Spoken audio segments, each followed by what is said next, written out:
How to add LinkedIn to Microsoft Authenticator.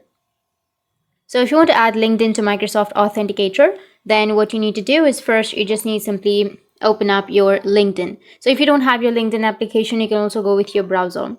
So open up your Google or your browser, search for LinkedIn, and you can go with linkedin.com, and it will take you to the sign in page, and make sure that you've signed into your account.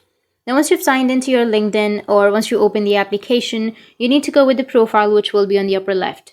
Once you go with profile, now you need to go with the top right, which has that settings option. Under settings, now you will have 4 to 5 options. You need to go with sign in and security. Make sure that you have a stable internet connection. After that, here on the last option, you will have two-step verification.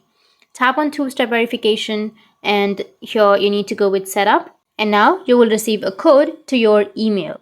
So you need to open up your email and you need to enter the 6-digit PIN right here. And once you've entered the PIN, now you need to go with submit. And here you will have verification method. So you need to go with the drop down and you will have Authenticator app or phone. So if you want to add the Authenticator app, then you need to select the Authenticator app. And once you've selected, you can go with continue. And once you go with continue, it will give you some steps that you need to follow and proceed with the following steps, and you'll be added the authentication to your LinkedIn. That's how you can add LinkedIn to Microsoft Authenticator. And if you have any questions, feel free to comment below. Thanks for watching.